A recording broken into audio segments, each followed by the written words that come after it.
Welcome back to my all students Vipin Dwivedi physics classes में हम आपका एक बार फिर से स्वागत करते हैं। जैसा कि अपने वादे के मुताबिक हम आपके सामने 2020 के मैथ के क्वेश्चन पेपर का फुल एनालिसिस लेकर हम आपके सामने हाजिर हो चुके हैं। और आपको एक बात और बताना चाहेंगे कि 2019 और 2020 के क्वेश्चन पेपर का भी हम फुल एनालिसिस करेंगे। 2017 का के पेपर का भी एनालिसिस होगा, 2016 के क्वेश्चन पेपर का भी फुल एनालिसिस होगा और साथ ही इसके बाद आपको चैप्टर वाइज ऑब्जेक्टिव की एक सीरीज मिलेगी। इसलिए आप लोग हमारे चैनल पर बने रहें और चैनल को सब्सक्राइब कर लें और अधिक से अधिक विद्यार्थियों तक शेयर करते रहें। तो चलिए आइए हम लोग बढ़ते हैं। जैसा कि आप लोग देख पा रहे होंगे, ये आप लोगों को दिखाई दे रहा होगा कि ये एमपी बोर्ड क्लास 10th 2020 और ये आइए हम लोग सब्जेक्ट का नाम लिख लेते हैं। सब्जेक्ट जो रहेगी वो आपकी है, सब्जेक्ट कौन सी है? मैथ। अब देखिए आगे की ओर बढ़ते हैं। सब्जेक्ट मैथ के क्वेश्चन पेपर का फुल एनालिसिस किया जाएगा।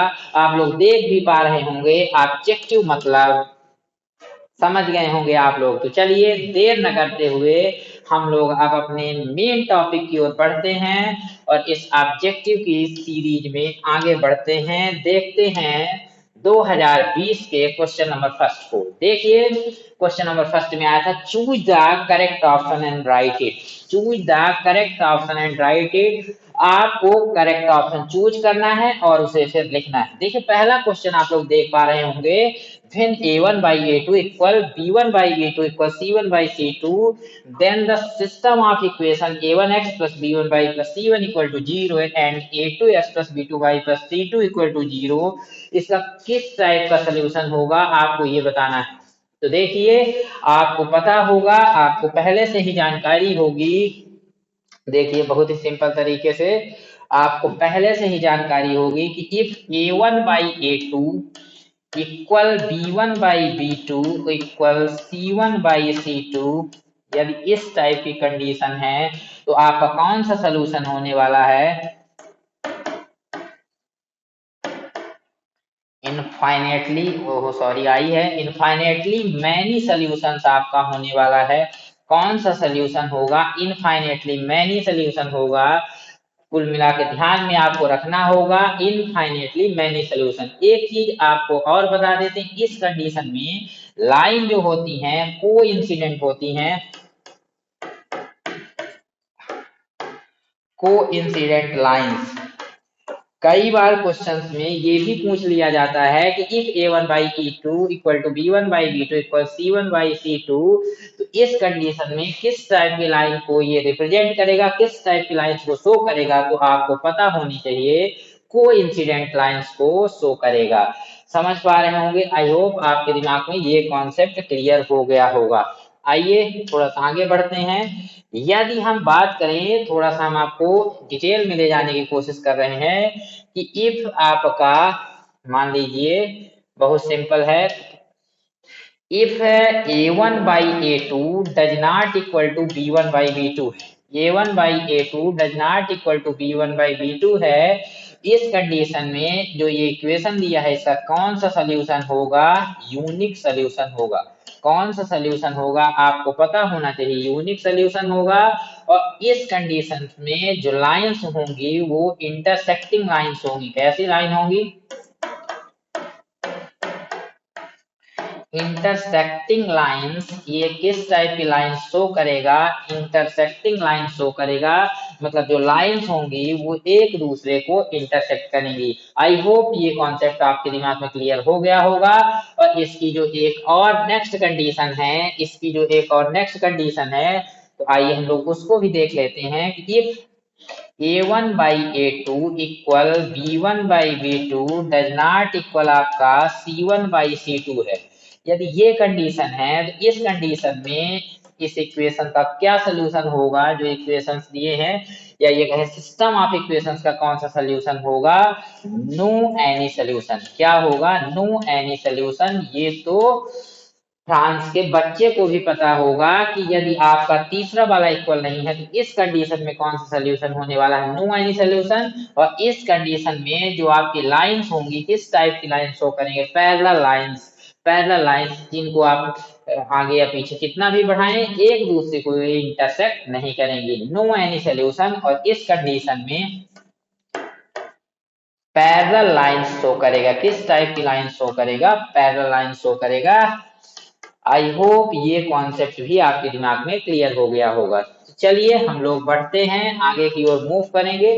देखिए एक बार मतलब हम इसको फिर से क्लियर कर लेते हैं जो हमारा मेन क्वेश्चन आया था, if a1 by a2 equal b1 by b2 equal to c1 by c2 यदि है तो इस कंडीशन में कौन सा सोल्यूशन होगा, इनफाइनेटली मैनी सॉल्यूशंस। आइए हम लोग ऑप्शन देख लेते हैं। लेकिन आपको ये पता होगा कि हमें पता है कि आपको ये पूरी तरह से क्लियर हो गया होगा। तो आइए देखते हैं तो कौन सा ऑप्शन है, आप लोग देख पा रहे होंगे है इनफाइनेटली मैनी सॉल्यूशंस। क्या होगा, ऑप्शन नंबर डी जो है वो करेक्ट होने वाला है। कौन सा ऑप्शन नंबर से करेक्ट होगा, आपको ध्यान में रखना है, ऑप्शन नंबर डी जो है वो करेक्ट आंसर है। कौन सा ऑप्शन करेक्ट है, डी आंसर। तो आइए मूव करते हैं, आइए मूव करते हैं अपने सेकंड क्वेश्चन की ओर मूव करते हैं। तो देखिए सेकंड क्वेश्चन आपका क्या है, tenth term of AP 1074 is. आपको ये अर्थमेटिक प्रोग्रेशन की एक सीरीज दी गई है जिसमें टेंथ टर्म ऑफ एपी आपको फाइंड करना है। तो आइए देख लेते हैं, बहुत ही आसान सा क्वेश्चन है ये आपका। टेंथ टर्म ऑफ एपी आप कैसे फाइंड करेंगे, देखिए सबसे पहले आपको पता होना चाहिए nth term of AP. nth term of AP के लिए क्या फार्मूला होता है ये आपके दिमाग में आई हो क्लियर होगा, A plus N minus one into D. और एक चीज आपको और पता होना चाहिए, nth टर्म ऑफ एपी को ए एन से डिनोट करते हैं, A N equal to A plus N minus one into D. तो आप हमें बताइए कि ए टेन इक्वल टू क्या A plus ten minus one into D होगा कि नहीं। आप कहेंगे जी sir, A plus 9d, A plus ten minus one आपका कितना होगा 9d। और यदि आप अच्छे से देखें यहाँ पर ए की वैल्यू, ए फर्स्ट टर्म होता है आपका वो कितना होने वाला है 10 है। और आपका यदि डी फाइंड करेंगे तो डी का formula A two minus A one होता है। A two minus A one ये आपका ए वन होगा और ये आपका ए टू होगा। इफ आप ए टू में ए वन को सब्ट्रैक्ट करेंगे, 7 माइनस 10 करने वाले हैं तो माइनस का 3 होगा, माइनस का 3 होगा। और यदि आप इसमें वैल्यू रख दें ए प्लस 9d जो टेंथ टर्म ऑफ एपी है, तो यदि आप इसमें वैल्यू रखेंगे तो ए की प्लेस में 10 रखेंगे प्लस 9 इंटू डी की प्लेस में आपको कितनी वैल्यू पुट करनी है, माइनस का 3, तो 10 माइनस 27। तो आपका जो आंसर आ जाएगा माइनस का 17 आ जाएगा। कितना आ जाएगा, माइनस का 17। आई होप ये कॉन्सेप्ट भी आपके दिमाग को क्लियर हो गया होगा। तो कौन सा ऑप्शन करेक्ट है आपका, डी ऑप्शन माइनस 17। ये आप लोगों को हम करके बता रहे हैं। यदि आप लोग इसको डायरेक्टली निकालना चाहते हैं तो बहुत ही इजी तरीके से ए प्लस 9d, ए आपका 10 है प्लस 9 और डी की प्लेस पर आप कितना रखेंगे 7 माइनस 10 माइनस 3 रखेंगे। तो 10 माइनस 27 माइनस 17 आपको 10 सेकंड से भी कम समय लगेगा। कितना समय लगेगा आपको, 10 सेकंड से भी कम टाइम लगने वाला है। आइए हम लोग मूव करते हैं, आगे की ओर मूव करेंगे। तो चलिए इसको आगे की ओर मूव कर लेते हैं। अब देखिए आपका जो थर्ड नंबर क्वेश्चन है ये थोड़ा सा बड़ा हो गया है। देखिए थर्ड नंबर क्वेश्चन, देखिए बहुत ही इजी सा क्वेश्चन है, if alpha and beta are the zeros of quadratic polynomial ax square plus bx plus c then find the value of alpha plus beta. मतलब आपका क्वेश्चन क्या है कि if alpha and beta are the quadratic polynomial. आइए हम लोग एक colour choose कर लेते हैं, रेड कलर,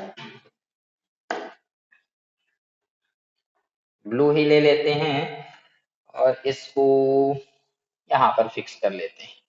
देखिए आप लोग देख पा रहे हैं, if alpha and beta are the zeros of the, क्या क्या है, zeros of the quadratic polynomial x square plus B x plus c, then find the value of alpha plus beta. Alpha plus beta equal to कितना होता है, तो आपको पता होगा alpha plus beta equal to आपका माइनस बी बाई ए होगा। कितना होगा, alpha plus beta equal to minus b by ए, और अल्फा इंटू बीटा भी आपके क्वेश्चन में पूछा जाता है, इट इज सी बाई ए। एक चीज आपको और बताना चाहते हैं, यहाँ पर जो है सबसे पहले आपको ध्यान में रखना हो, कई बार क्वेश्चन ऐसे भी आता है, सपोज करिए आपका एक इक्वेशन दे दिया गया 5x square plus 4x plus 3 equal to 0। इस कंडीशन में अल्फा प्लस बीटा क्या होगा, तो आपको पता होगा alpha plus beta equal to minus b by ए।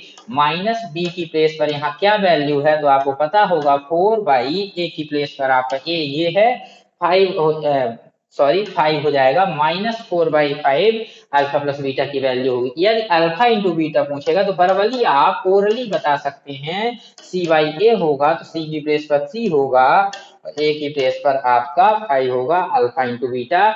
इस टाइप से क्वेश्चन भी दिया जा सकता है। आइए हम लोग मूव करते हैं अपने नेक्स्ट क्वेश्चन की ओर। तो देखिए आगे की ओर मूव करेंगे। फोर्थ नंबर क्वेश्चन आपका क्या आया था,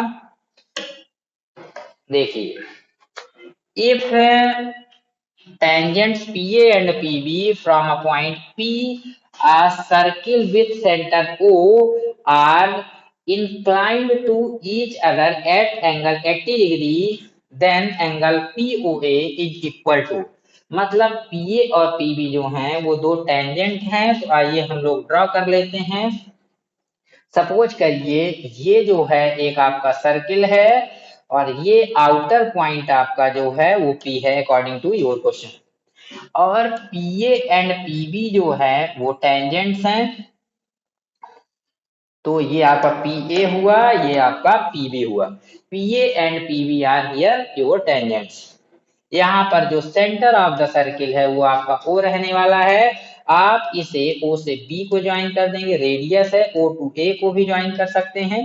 और ये वाला जो एंगल है वो कितने डिग्री का है, 80 डिग्री का है, ये आपका दिया गया है। एक बार आइए हम लोग क्वेश्चन समझ लेते हैं। If a tangent PA and PB from a point P, tangent जो है PA and PB from a point P to a circle with centre O, circle है with centre O, are inclined to each other angle, मतलब एक दूसरे से कितने degree के angle पर झुके हुए हैं, इंक्लाइंड का मतलब यहाँ झुके हुए 80 डिग्री के एंगल पर, देन एंगल POA फाइंड करना है। तो आपको यहाँ से इसको डैश डैश में ज्वाइन करना होगा और ये वाला एंगल POA को ही आपको फाइंड करना है।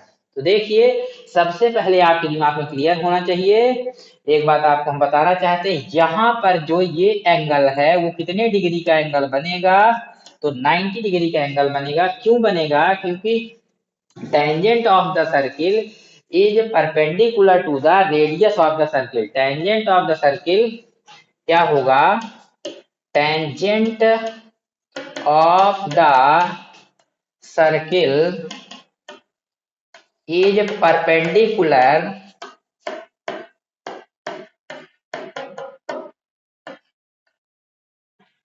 To its circle. ध्यान रखना होगा, tangent of the circle is perpendicular to its circle. कोई भी जो टेंजेंट होता है वो सर्किल की रेडियस पर क्या होता है, एक tangent of the circle is perpendicular to its, sorry radius of the circle लिखना था, धोखा हो गया, रेडियस ऑफ द सर्किल। ये भी काफी इंपॉर्टेंट ऑब्जेक्टिव है कि जो टेंजेंट होता है वो रेडियस पर क्या होता है, परपेंडिकुलर होता है। दैट मीन्स ये एंगल 90, ये एंगल 90।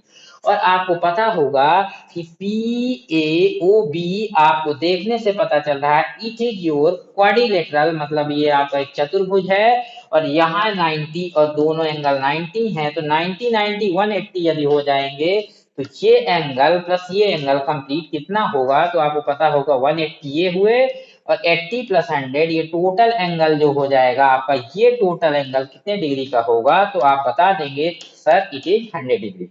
एक बात अब आपको ध्यान में रखना होगा, यदि आप यहाँ पर देख पा रहे होंगे angle POA and PBO, angle PAO and PBO आपके देखेंगे तो वो ये दोनों फिगर्स जो है सिमिलर फिगर्स है। कैसे जानेंगे आप लोग देखिए, पीए एंड पीबी इक्वल होंगे, आपका ये एंगल 90 है, रेडियस भी इक्वल होगी, और आप इसे ये भी बता सकते हैं PO equal to PO common है।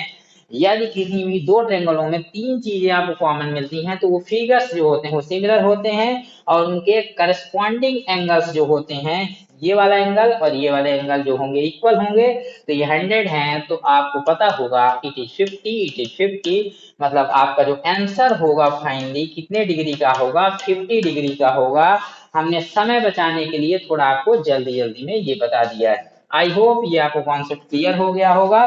तो आपका जो आंसर होगा वो ए नंबर में हो जाएगा, कितने डिग्री हो जाएगा, 50 डिग्री। ये आपका फाइनल आंसर हो जाएगा। आपका आंसर कितना होगा, 50 डिग्री। आइए मूव करते हैं अपने ऑब्जेक्टिव नंबर 5 की ओर। देखिए बहुत ही अच्छा सा ये भी क्वेश्चन है। ABC and BD are two equilateral triangles such that D is midpoint of BC। आपको बोला जा रहा है ABC and BD are two equilateral triangle। आइए हम लोग इसको सॉल्व करते हैं, बहुत ही लॉजिकल क्वेश्चन है। देखिए आपका एक जो मेन ट्रायंगल है वो ABC है।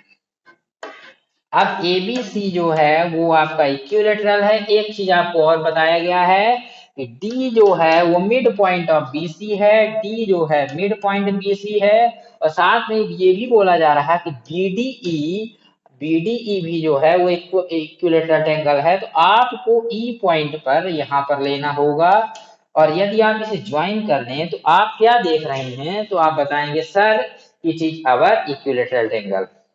अब देखिए सपोज करिए AC का मिड पॉइंट इफ F ले लिया जाए और इसे डैश डैश में ज्वाइन करें, क्योंकि आप अपने से ले रहे हैं, और इससे भी ज्वाइन कर दें तो आप पा रहे होंगे यहाँ पर कि यहाँ पर आपका ये फर्स्ट हुआ, ये सेकेंड हुआ, ये थर्ड हुआ, ये फोर्थ हुआ। इसे 4 इक्वल पार्ट में आप डिवाइड कर सकते हैं पूरे ट्रेंगल को।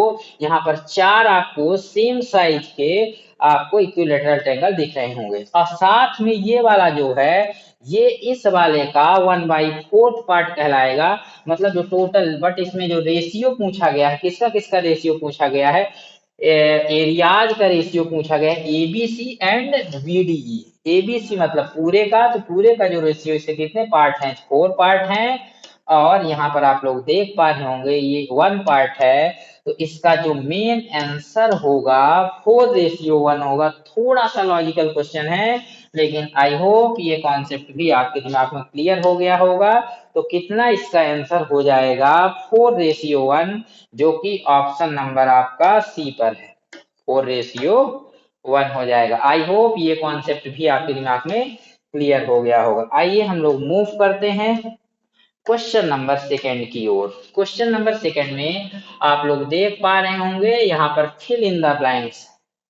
फिल इन द ब्लैंक्स मतलब आपको करेक्ट वर्ड, हालांकि क्वेश्चन पेपर में दिया नहीं जाता है, यहाँ पर आपको फिल करना होगा। तो आइए पढ़ लेते हैं, बहुत सिंपल है। Formula of volume of cylinder is, formula of volume of cylinder कितना होता है, तो इसे आप भी से डिनोट कर सकते हैं, और v इक्वल टू कितना होगा, पाई आर स्क्वायर एच। कितना होता है, v equal to pi are square h. तो फिर इन द ब्लैंक्स में आप क्या भर सकते हैं, पाई आर स्क्वायर एच। तो वॉल्यूम ऑफ सिलेंडर कितना होगा, पाई आर स्क्वायर एच। एक बात और बता दें, कई बार इसमें क्वेश्चन ऐसे भी आ सकता है कि आपको आर की वैल्यू सपोज करिए दे दी गई है 10 सेंटीमीटर और एच की वैल्यू दे दी गई है 5 सेंटीमीटर, और इस कंडीशन में आपको क्या करना होगा, वॉल्यूम ऑफ सिलेंडर फाइंड करना हो। तो आप क्या करेंगे, तो आप बताएंगे sir it is too simple. देखिए यहाँ पर हम लोग कर देते हैं, v इक्वल टू फार्मूला होगा पाई आर स्क्वायर, आर की प्लेस पे आपका 10 का स्क्वायर इंटू एच की प्लेस में 5। 10 का स्क्वायर आपका 100, 100 5 या 500, 500 पाई, और इसकी यूनिट जो होगी सेंटीमीटर क्यूब। जब कभी भी आप वॉल्यूम ऑफ सिलेंडर फाइंड करते हैं, वॉल्यूम किसी का भी फाइंड किया जाता है, तो वहां पर जो यूनिट होगी सेंटीमीटर क्यूब आपकी और मीटर क्यूब होगी। आई होप ये कॉन्सेप्ट भी आपके दिमाग में क्लियर हो गया होगा। तो वॉल्यूम ऑफ सिलेंडर कितना होता है, पाई आर स्क्वायर एच। आइए मूव करते हैं अपने next fill in the blanks की ओर। The sum of the probabilities of आइए इसको थोड़ा मूव कर लेते हैं ऊपर की ओर। The sum of the probabilities, देखिए the sum of the probabilities of all elementary events of an experiment is, कितना हो जाएगा the sum of the probabilities of all elementary elements का मीन्स यहाँ पर क्या है, मान लीजिए कोई भी probability है, मान लीजिए कोई भी इवेंट है, मान लीजिए आप एक कॉइन को थ्रो करते हैं तो कितने इवेंट पॉसिबल हैं, तो बच्चा बच्चा बता देगा सर 2 इवेंट पॉसिबल हैं, हेड एंड टेल। कितने इवेंट पॉसिबल है, 1 कॉइन को थ्रो करने पर 2, तो टोटल नंबर ऑफ इवेंट्स आपके कितने हो गए, 2 हो गए। अब देखिए इसमें जो बात की जा रही है एलिमेंट्री इवेंट्स, एलिमेंट्री मतलब दो में से किसी एक इवेंट्स की प्रोबेबिलिटी। तो सपोज करिए हेड आता है तो उसकी प्रोबेबिलिटी 1/2 होगी, और इसके लिए जब ओनली उस पर उस कॉइन पर टेल आएगा आपका, तो उसकी भी प्रोबेबिलिटी उसके लिए एलिमेंट्री इवेंट्स की प्रोबेबिलिटी कहलाएगी, वो भी 1/2 होगी। और दोनों का सम यदि आप कर देते हैं तो 2 का एलसीएम 2 होगा, 1 + 1 दैट मीन्स 2/2 आपका 1 होगा। आपका आंसर कितना होगा, 1 होगा। तो आपको क्लियर होना चाहिए कि the sum of the probabilities of all elementary events of an experiment की कितना होगा, 1 होगा। कितना होगा, 1 होगा। एक बात आपको और बताना चाहते हैं यहाँ पर साथ में, क्योंकि आपको हम कॉन्सेप्ट भी दे रहे हैं, ध्यान में रखना है। इस बार क्वेश्चन ऐसे भी आ सकता है कि PE plus PE not is equal कितना होगा, पीई नॉट इक्वल 1 होता है किसी भी इवेंट के जो घटित होने की प्रोबेबिलिटी है, मतलब जो पॉसिबल है और मतलब जो भी प्रोबेबिलिटी है और ना होने की भी प्रोबेबिलिटी है, दोनों का सम कितना होगा, आपका 1 होगा। आई होप ये कॉन्सेप्ट भी आपके दिमाग में क्लियर हो गया होगा। थर्ड में है, देखिए थर्ड को थोड़ा क्वेश्चन को ला लेते हैं ऊपर की ओर, बहुत ही अच्छा क्वेश्चन है। अब देखिए थर्ड में यहाँ पर है there is an empirical relationship between the measures of central tendency. ये रिलेशन एक आपका दिया है, यहाँ पर आपको फिल करना होगा 3 median equal to mode plus कितना होगा, तो आपको क्लियर होना चाहिए सर कितना होगा, ये आपका हो जाएगा 2 मीन। कितना होगा, 2 मीन होगा। ध्यान रखना होगा आपको, कितना होगा, 2 मीन होगा। एक बात और ध्यान रखें, कई बार ऐसा भी पूछा जा सकता है आपके एग्जाम में इस बार, मोड इक्वल टू क्या होगा, तो इस +2 मीन को सब मतलब ट्रांसपोज करेंगे तो कितना होगा, 3 मीडियन माइनस 2 मीन।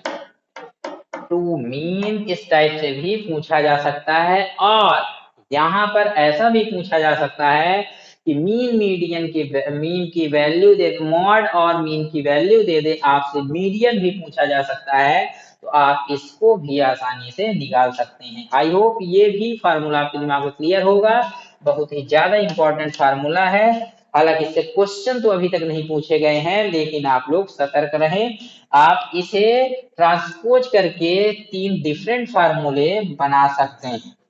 अब देखिए आइए हम लोग देखते हैं फार्मूला ऑफ, आइए इसको भी थोड़ा सा मूव कर लेते हैं ऊपर की ओर। ये देखिए फोर्थ क्वेश्चन आपके स्क्रीन पर आ चुका है। Formula of area of the circle radius r is, यदि रेडियस आर हो तो एरिया ऑफ द सर्किल का क्या फार्मूला होता है, तो किसी को भी बच्चे को पता है sir it is pi are square. कितना फार्मूला होगा, तो फिल इन द ब्लैंक्स में आपका क्या आने वाला है, पाई आर स्क्वायर। एक चीज और बता दें, कई बार क्वेश्चन ऐसा भी यहाँ पर आ सकता है if radius of the circle is 7 centimetre, कितना हो, 7 सेंटीमीटर हो, इस कंडीशन में एरिया ऑफ द सर्किल कितना होगा, तो 154 सेंटीमीटर स्क्वायर। कितना होगा, 154 सेंटीमीटर स्क्वायर। देख पा रहे होंगे कि डायरेक्टली बता रहे हैं हम आपको, ऐसे ही आपकी भी प्रैक्टिस हो जाएगी, क्योंकि देखिए पाई की प्लेस पर आपको रखना है 22/7 मल्टीप्लाई आर स्क्वायर, तो 7 का स्क्वायर, 7 से 7 एक कैंसिल होगा, 22 7 जा 154 और centimetre square. Area is always square, मतलब एरिया जो होता है ऑलवेज जो होता है उसकी यूनिट्स जो होती है वो हमेशा स्क्वायर में होती है। तो चलिए एक चीज और बता दें, मान लीजिए कि आपके दिमाग में ये आता है कि how it is be possible, क्योंकि जनरल फार्मूला होता है लेंथ इंटू ब्रेथ, और लेंथ की यूनिट भी सपोज करिए सेंटीमीटर या मीटर भी आप ले सकते हैं, इसकी भी सेंटीमीटर, यूनिट का भी मल्टीप्लीकेशन होता है, इसलिए एरिया जो हो, एरिया की यूनिट जो होती है हमेशा ऑलवेज जो है आपकी स्क्वायर में आती है। अब जब मूव करते हैं फिफ्थ क्वेश्चन की ओर, a tangent to a circle intersect in, कितने पॉइंट पर टेंजेंट इंटरसेक्ट करता है किसी भी सर्किल को, तो 1 पॉइंट पर इंटरसेक्ट करता है। कितने पॉइंट पर, 1 पॉइंट। आप नंबर के फॉर्म में भी लिख सकते हैं, ब्रैकेट में लिखनी है, हालांकि आपको 1 पॉइंट पर। कैसे जानेंगे, देखिए tangent of the circle, suppose करिए ये सर्किल है और ये पी पॉइंट से टेंजेंट है। अब आप इसे ड्रॉ करते हैं, ये आप देख पा रहे होंगे, ये जो है टेंजेंट है, सपोज करिए ए पॉइंट बी पॉइंट, और इस पॉइंट पर इसे ये टच कर रहा है, ए पॉइंट पर सर्किल को, सर्किल का ये पॉइंट भी और टेंजेंट का ये पॉइंट कॉमन है, मतलब एक पॉइंट पर इंटरसेक्ट करती है। क्योंकि जो सर्किल होता है आप छोटे छोटे पॉइंट्स का कलेक्शन मान सकते हैं, जो सर्किल्स होता है वो कलेक्शन है स्मॉल पॉइंट्स का। अब आप देखिए तो यहाँ पर एक पॉइंट होगा, और ये भी जो आपकी लाइन है जिसको टेंजेंट बोलते हैं, यहाँ पर भी एक पॉइंट होगा, दोनों का एक कॉमन पॉइंट होगा, और इसीलिए आपका इसका आंसर होगा the tangent a circle intersect it in 1 point. I hope ये कॉन्सेप्ट भी आपका क्लियर हो गया होगा। तो इस तरह से फिल इन द ब्लैंक्स आपके दिमाग में पूरी तरह से क्लियर हो गया होगा। आइए हम लोग मूव करते हैं अपने थर्ड क्वेश्चन की ओर। राइट ट्रू और फॉल्स इन द फॉलोइंग, मतलब आपको ट्रू और फॉल्स इसमें लिखना है। तो देखिए फर्स्ट नंबर जो क्वेश्चन है, the cumulative frequency of a class is the frequency obtained by adding the frequencies of all classes preceding the given class। आइए हम लोग इसको थोड़ा सा अच्छे समझ लेते हैं। देखिए इसमें क्वेश्चन जो आपका बोला जा रहा है, जो cumulative frequency of a class is the frequency, cumulative frequency ऐसी फ्रीक्वेंसी है जो कहां से ऑब्टेन होती है, adding the frequencies of all the classes preceding the given classes. आइए हम लोग इसको एक एग्जांपल के फॉर्म में समझ लेते हैं आपके दिमाग में, ताकि पूरी तरह से क्लियर हो जाए। सपोज करिए कि यहाँ पर कोई एक क्लास मार्क है, क्लास इंटरवल है, ये क्लास है आपकी, और यहाँ पर फ्रीक्वेंसी है, फ्रीक्वेंसी हुई, और ये कम्युलेटिव फ्रीक्वेंसी सीएफ हो गई। अब आपको पता होगा क्लास चाहे आपका 0 से 10 हो, 10 से 20 हो, 20 से 30 हो, फ्रीक्वेंसी सपोज करिए 2 3 एंड 4 है। कम्युलेटिव फ्रीक्वेंसी में फर्स्ट टाइम में 2 होगा, 2 3 5 होगा, और 5 4 9 होगा, यहाँ पर ये 9 हो जाएगा। आप देख पा रहे होंगे यदि इस स्थान पर भी आप काउंट करते हैं, चेक करते हैं, तो दोनों फ्रीक्वेंसी का सम है, दोनों फ्रीक्वेंसी का सम है, मतलब प्रीसीडिंग का मतलब है, जैसे मान लीजिए आप यहाँ पर देखेंगे तो प्रीसीडिंग मतलब इसके पहले के टोटल का सम है। तो क्या ये करेक्ट है, तो आप बताएंगे sir it is too correct, बिल्कुल करेक्ट है। मतलब ये आपका जो ऑप्शन नंबर फर्स्ट में जो होगा वो क्या हो जाएगा, ये जो होगा आपका ट्रू हो जाएगा। क्या हो जाएगा, ट्रू है, हम शॉर्ट में लिख देते हैं इट इज ट्रू।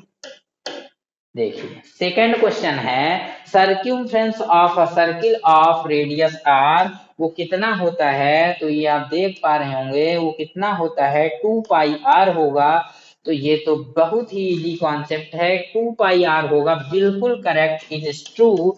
क्यों करेक्ट है कोई पूछ ले तो बहुत सिंपल है, ये सर्क्यूम्फ्रेंस ऑफ द सर्किल का फार्मूला ही है, रेडियस आर होती है 2 पाई आर। अब इसमें ऐसा भी क्वेश्चन बनाया जा सकता है कि यदि रेडियस 7, एक बात ध्यान रखिए, अभी हम एग्जाम्पल दे रहे हैं, 7 आपका नहीं, रेडियस चेंज भी की जा सकती है। उस कंडीशन में सर्क्यूम्फ्रेंस आपका सर्किल कितना होगा, 44 सेंटीमीटर। कितना होगा, 44 सेंटीमीटर। आप देखिए हमारी स्पीड देखिए, इसी टाइप को आपको भी स्पीड रखनी। कैसे होगा, क्योंकि इसका फार्मूला जो होगा वो होता है 2 पाई आर, तो 2 रखेंगे, पाई की प्लेस पर कितना रखेंगे 22/7, आर की प्लेस पर यदि 7 पुट करेंगे 7 7 कैंसिल आउट और 22 2 जा कितना होता है 44 सेंटीमीटर। आई होप ये कॉन्सेप्ट भी आपके दिमाग में पूरी तरह से क्लियर हो गया। आइए मूव करते हैं अपने थर्ड ट्रू और फॉल्स की ओर। Any polynomial of degree 2 can have at most 2 zeros, ये क्या होगा, इट इज ट्रू। ये भी आपका ट्रू है। क्यों ट्रू है, बहुत सिंपल है। कोई भी पॉलिनोमियल यदि 2 डिग्री का है, सपोज करिए x square plus 9x plus 20 है, तो इसके कितने जीरो पॉसिबल हैं, तो आपको ध्यान में रखना होगा कि इस इक्वेशन की जो मैक्सिमम डिग्री है वो कितनी है 2 है। जो मैक्सिमम डिग्री है, मैक्सिमम घात, मैक्सिमम पावर इंडेक्स कितनी है 2 है। जिसकी डिग्री जितनी ही होती है उसके जो जीरोज होंगे उतने ही आते हैं। 2 डिग्री का है 2 जीरो जाएंगे। यदि आपसे नहीं आता है तो इसका फैक्टराइजेशन करेंगे। फैक्टराइजेशन कैसे करेंगे, x square plus 5x plus 4x plus 20, 5 4 जा 20 होगा, 5 4 9x, 9x भी होगा, x common, x plus 5 plus आपका 4 कॉमन, x प्लस 5, तो finally x plus 5 and x plus 4 इसके फैक्टर्स आएंगे। यदि जीरो से कंपेयर करेंगे, जब इसकी कंपेयर जीरो से होगी तो x इक्वल टू -5, इसकी कंपेयर भी जीरो से होगी तो -4 होगा। -5 एंड -4 यहाँ आप लोग देख पा रहे होंगे कि इसे कितने जीरोज हैं 2 है। यदि लीनियर इक्वेशन है, लीनियर इक्वेशन जैसे सपोज करिए 2x प्लस 3, इसे कितने जीरोज होंगे, कोई पूछे लीनियर पॉलिनोमियल के तो 1 जीरोज होंगे। क्यूबिक पॉलिनोमियल है मतलब उसकी पावर 3 है, x cube plus 3x square plus 4 ही है, यहाँ पर x वाला टर्म हो या ना हो। मैक्सिमम जो पावर है डिग्री ऑफ पॉलिनोमियल कितनी है, यहाँ 3 है, तो 3 है तो कितने जीरो पॉसिबल है, मैक्सिमम 3। आई होप ये कॉन्सेप्ट क्लियर हो गया होगा। लीनियर 1, क्वाड्रेटिक क्वाड्रेटिक इक्वेशन या पॉलिनोमियल का 2, और आपका क्यूबिक इक्वेशन एंड पॉलिनोमियल कुछ भी हो, कितने जीरोज होंगे 3 होंगे। आई होप ये कॉन्सेप्ट क्लियर हो गया होगा। आइए देखते हैं अगला क्वेश्चन, थोड़ा सा लॉजिकल है। देखिए यहाँ पर देख पा रहे होंगे the distance of a point from the by axis is कितनी होने वाली है, कॉल्ड इट्स बाई कोऑर्डिनेट। देखिए आई होप, आइए हम लोग इसको बना लेते हैं, रुक लीजिए नाराज हो रहे हैं। देखिए यहाँ पर सपोज करिए ये आपका पॉजिटिव एक्स एक्सिस कितना हुआ, पॉजिटिव एक्स एक्सिस, इसे एक्स डैश एक्सिस या निगेटिव एक्स एक्सिस भी बोलते हैं, और ये आपका हो जाएगा बाई एक्सिस एंड ये आपका बाई डैश एक्सिस और निगेटिव एक्सिस। अब देखिए क्वेश्चन क्या बोल रहा है, the distance of a point from the by axis, by axis से किसी पॉइंट की डिस्टेंस, सपोज करिए वो पॉइंट यहाँ पर है, तो यहाँ से जो डिस्टेंस होगी, सपोज करिए यहाँ से जो डिस्टेंस है वो 4 यूनिट है, 4 सेंटीमीटर है। सपोज करिए यहाँ 1 है, ये 2 है, ये 3 है, ये आपका 4 है, 4 सेंटीमीटर के डिस्टेंस पर है। और यहाँ से सपोज करिए ये जो हाइट है ये 5 से, यहाँ पर ये 5.5 से हम बात कर रहे हैं, मतलब इसकी जो हाइट है 1 है, 2 है, 3 है, 4 है और 5 यूनिट या 5 सेंटीमीटर भी, मीटर कुछ भी आप इमेजिन कर सकते हैं, तो 5 है। तो यदि ये 5 यूनिट आपकी हाइट होगी तो इधर की क्या होगी 5 यूनिट होगी। एक बात ध्यान रखना है, ये एक्स एक्सिस है, तो ये जो डिस्टेंस होनी चाहिए वो किसके लिए होनी चाहिए, एक्स के लिए होनी चाहिए, मतलब ये आपका एक्स कोऑर्डिनेट कहलाएगी। ये जो बाई एक्सिस से डिस्टेंस ली जाएगी, और जब आप एक्स एक्सिस से डिस्टेंस लेंगे तो बाई कोऑर्डिनेट कहलाती है। क्वेश्चन दिया गया है the distance of a point from by axis is called, x coordinate होगा, कितना होगा एक्स कोऑर्डिनेट होगा, यहाँ पर बाई कोऑर्डिनेट दिया है, मतलब ये ऑप्शन आपका क्या है, फॉल्स है। आई होप ये कॉन्सेप्ट भी आपके दिमाग में क्लियर हो गया होगा। अब देखिए नेक्स्ट क्वेश्चन जो है वो है आपका √2 इज अ रेशनल नंबर। √2 क्या आपका रेशनल नंबर है, no it is false, it is irrational number. क्योंकि रूट वाले जो यदि परफेक्टली स्क्वायर नहीं है, रूट में कोई नंबर लिखा है, तो वो आपका इरेशनल नंबर होता है। समझ पा रहे होंगे। रूट वाला नंबर, एक चीज और ध्यान में रखना है, कई बार क्वेश्चन आज थोड़ा कंफ्यूजिंग वाला क्वेश्चन है, is pi is a rational और इरेशनल नंबर। पाई क्या है, तो पाई भी आपका इरेशनल नंबर है, क्योंकि कुछ बच्चे कंफ्यूज होते हैं। पाई की जो वैल्यू है 22/7 भले ही होती है, यदि आप इसका डिवाइड करते हैं तो आपको नॉन टर्मिनेटिंग डेसिमल मिलेगा, और नॉन टर्मिनेटिंग डेसिमल जो होता है वो इरेशनल नंबर होता है। रूट वाले जो नंबर्स होते हैं वो नॉन टर्मिनेटिंग होते हैं, तो इसीलिए आपको ध्यान रखना है रूट वाले नंबर्स जो होंगे, और साथ में पाई भी आपका क्या है, वो इरेशनल नंबर होगा। यदि एक बात ध्यान रखेंगे, हियर रूट 4, सपोज के root 4 is a rational number, because root 4 को आप 2 लिख सकते हैं, ये परफेक्ट स्क्वायर है। यदि परफेक्ट स्क्वायर में स्क्वायर रूट लिखा है तो वो आपका रैशनल नंबर होगा। आइए मूव करते हैं अपने नेक्स्ट क्वेश्चन की ओर। अब देखिए, मैच द कॉलम, यहाँ पर आपको सेक्शन ए, सेक्शन बी या column A and column B को मैच करना होगा। बहुत सिंपल तरीके से मैच करेंगे। आइए थोड़ा सा और ऊपर कर लेते हैं, हम क्वेश्चन को देख लेते हैं, थोड़ा सा और छोटा कर लेते हैं ताकि पांचों क्वेश्चन आपके सामने आ जाएं। ये देखिए, अब आप देख पा रहे हो कॉसेक 90 माइनस थीटा, क्या फार्मूला होगा, तो आपको पता होना चाहिए। कॉसेक 90 माइनस थीटा आपका कितना होने वाला है, ये जो होने वाला है आपका सेक थीटा, ये फर्स्ट नंबर है। कॉसेक 90 माइनस थीटा आपका सेक थीटा होता है। Sec 90 minus theta cosec theta, sine 90 minus theta cos theta, cos 90 minus theta sine theta, cos 90 minus theta sine theta, और tan 90 माइनस थीटा आपको cot theta, cot 90 minus theta tan theta. आपको सब चीजें clear होनी चाहिए, तो I hope ये clear हो गया होगा। कॉस का सेक और सेक 90 माइनस थीटा भी कॉस थीटा होता है, फर्स्ट नंबर ये होगा। सेकंड नंबर में है root sec square theta minus tan square theta, कितना होगा, ये सेकंड नंबर होगा, 1 होगा। कैसे हुआ आपको पता होगा, 1 प्लस टेन स्क्वायर थीटा आपका कितना होता है फार्मूला, तो ये आपका होता है सेक स्क्वायर थीटा। यदि इसमें से 1 इक्वल टू आप वैल्यू फाइंड करेंगे तो सेक स्क्वायर थीटा माइनस का टेन स्क्वायर थीटा होगा। और यदि आप स्क्वायर रूट कर दें इसका, तो इस साइड का भी स्क्वायर रूट हो जाएगा। Sec square theta minus tan square theta, root 1 को आप बाहर भी ले सकते हैं, root sec square theta minus tan square theta, ये आपका कितना हो जाएगा, 1 हो जाएगा। आई होप ये कॉन्सेप्ट भी आपके दिमाग में पूरी तरह से क्लियर हो गया होगा। मतलब कितना होगा, root sec square theta minus tan square theta tan square theta. अगले स्टेप में साइन 0 डिग्री की वैल्यू पूछी गई है। साइन 0 की वैल्यू कितनी होती है, तो आप लोग देख पा रहे होंगे साइन 0 की वैल्यू कितनी होती है, 0 होती है। साइन 0 साइन 90 आपका 1 होगा, साइन 30 1/2, साइन 45 1/√2, साइन 60 √3/2 होगा। ये आपको साइन बस नहीं, साइन कॉस टेन वैल्यू याद होनी चाहिए, इसमें से एक नंबर का ऑब्जेक्टिव बन सकता है। आइए हम लोग मूव करते हैं आगे की ओर।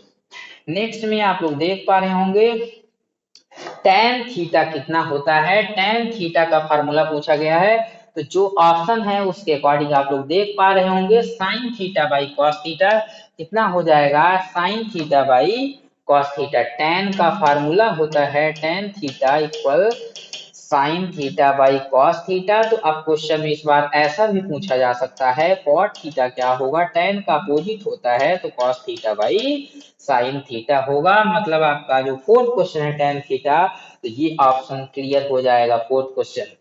अब देखिए आपका एक तो बचा ही है cos 45 डिग्री, cos 45 डिग्री की वैल्यू कितनी होने वाली है, 1/√2 cos 45, एंड साइन 45 की वैल्यू सेम होती। कई बार ऐसा भी आता है कि cos 45 दे दिया गया और इधर आपका साइन 45 दे देगा। बच्चे समझ नहीं पाते हैं, जो cos 45 की वैल्यू भी 1/√2, साइन 45 की वैल्यू 1/√2 आल्सो होती है, और ये cos 45 साइन 45 की वैल्यू सेम है, दैट मीन्स दोनों की वैल्यू 1/√2, तो ये आपका आंसर नंबर 5 हो जाएगा। आइए हम लोग इसको थोड़ा सा एक बार इरेज कर लेते हैं और फिर से एक बार देख लेते हैं। cosec 90 minus theta sec theta root sec square theta minus tan square theta 1 sine 0 degree 0 आपका tan theta sine theta by cos theta cos cos 45 it is your fifth number 1/√2। एक चीज आपको और बता दें, मैच दी कॉलम में आपको ध्यान रखना, आई होप ये लेकिन आपको क्लियर होगा। जैसे आपको लिखना है साइन 0 डिग्री, आंसर जब आप लिखेंगे अपनी कॉपी पर तो साइन 0 की वैल्यू 0 इसमें सामने लिखेंगे। सेकंड, सपोज करिए कि tan थीटा है तो इसका जो फार्मूला होगा sign theta by cos theta, आप इस टाइप से एग्जाम में लिखेंगे। इस टाइप से क्रॉस में आपको मैच नहीं करना है, ये बात बच्चे को पता होगी। बहुत छोटी बात थी लेकिन हम बता चले। आइए मूव करते हैं अपने फाइनल राइट आंसर 1 वर्ड और 1 सेंटेंस। तो देखिए यहाँ पर आपको पहली डिफिनीशन जो लिखना है, right the definition of line of sites. Line of sites क्या है? The distance between object and human आई, या और आई भी लिख सकते हैं, बिल्कुल सिंपल तरीके से लिख लेते हैं, इज कॉल्ड क्या हो जाएगा आपका line of sight. The distance between the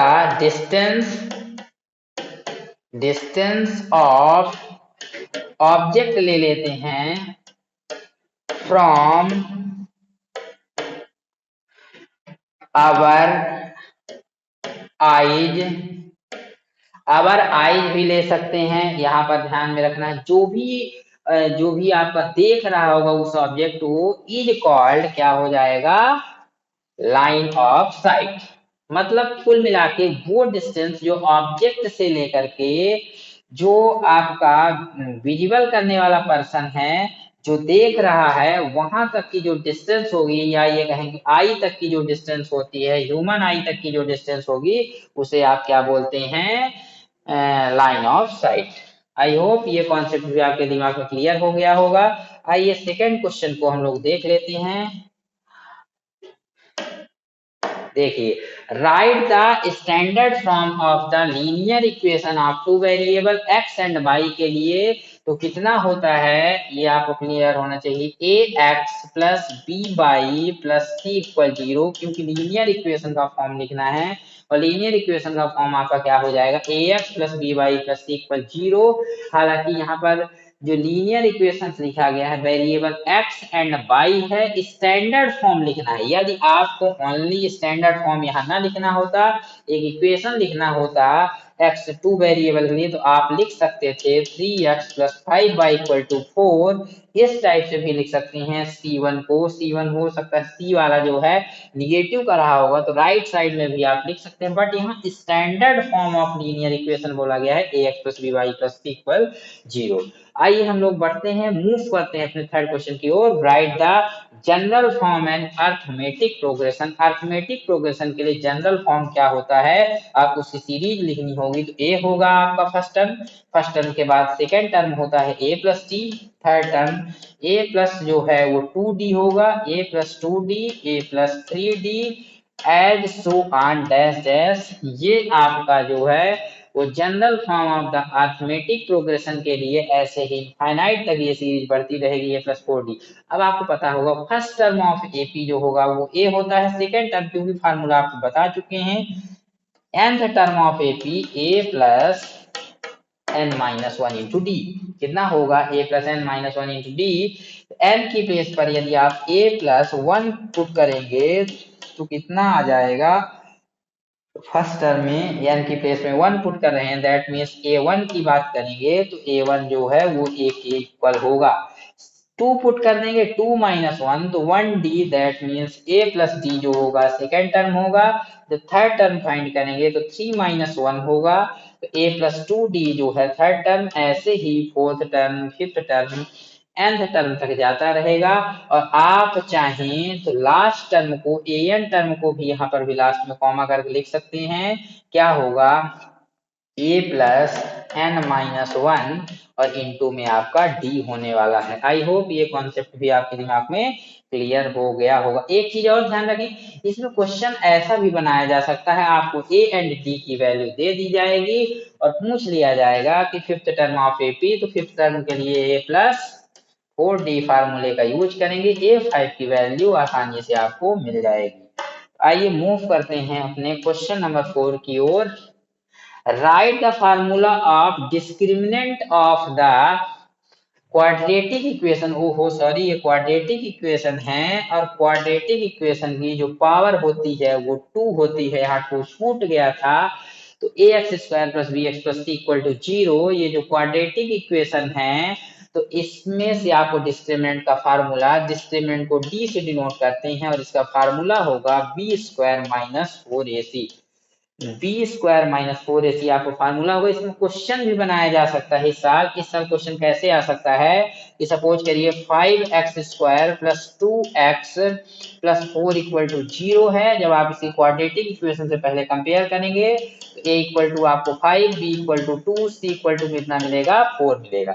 अब आपको डी में यदि आप वैल्यू रखें b² दैट मीन्स 2 का स्क्वायर माइनस 4a की वैल्यू 5 एंड c की वैल्यू आपकी 4, कितना हो जाएगा 2 का स्क्वायर 4 माइनस 4, 4 जा 16, 5 जा 80 होगा, तो माइनस का 76 इज योर डिस्क्रिमिनेंट। अब एक चीज और आपको बता दें, इफ डी की वैल्यू निगेटिव आती है, किसी क्वेश्चन को आप सॉल्व करते हैं क्वाड्रेटिक इक्वेशन के, तो जो आपके रूट्स होंगे वो इमेजिनरी होते हैं। डी की वैल्यू पॉजिटिव होती है, तो पॉजिटिव मान लीजिए +5 आया होता तो रियल रूट्स होते हैं। यदि डी की वैल्यू जो होती है 0 आती है तो रूट्स रियल भी होते हैं और इक्वल भी होते हैं, रियल एंड इक्वल रूट्स। यहाँ पर आपका इमेजिनरी रूट्स एंड हियर आपका रियल रूट्स। आई होप ये कॉन्सेप्ट भी क्लियर हो गया होगा। आइए हम लोग अपने नेक्स्ट क्वेश्चन की ओर बढ़ते हैं और लास्ट क्वेश्चन होगा ये हमारा, x+1 का whole square equal to 2x - 3 या क्वाड्रेटिक इक्वेशन। क्या आपको ये बताना है कि ये जो है क्वाड्रेटिक इक्वेशन है, तो बिल्कुल है। आइए हम लोग सॉल्व करके दिखा देते हैं। ये आपका क्वेश्चन है x+1 का whole square equal to into x minus 3।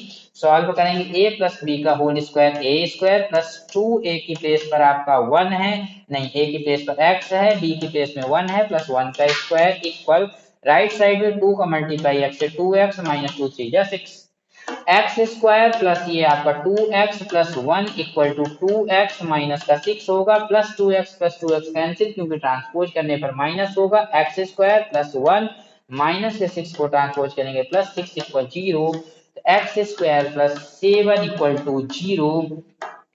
यहाँ पर maximum power of the equation is 2। यहाँ पर आप देख रहे हैं 2 डिग्री का है, तो मतलब क्या 2 डिग्री का है उसे क्या बोलेंगे, quadratic equation. The equation which has maximum power is 2, the equation which has maximum power is 2 is called quadratic equation. The equation which has maximum power is 3, वो आपका क्या होगा, क्यूबिक इक्वेशन हो जाएगा। मैक्सिमम पावर इज 1, तो आपका क्या होगा, लीनियर इक्वेशन होगा। आई होप ये कॉन्सेप्ट भी आपका क्लियर हो गया होगा। आशा करते हैं कि आपको ये लेक्चर पसंद आया होगा, और यदि आपको ये लेक्चर पसंद आया हो तो चैनल को सब्सक्राइब कर लें और अधिक से अधिक विद्यार्थियों तक शेयर करते रहें। एक बात और बताने वाले हैं, इसके बाद हम लोग अब 2019 के पेपर का फुल रिव्यू लेकर आपके सामने बहुत ही जल्द हाजिर होंगे। बने रहें आप हमारे साथ, पढ़ते रहें, मुस्कुराते रहें। धन्यवाद।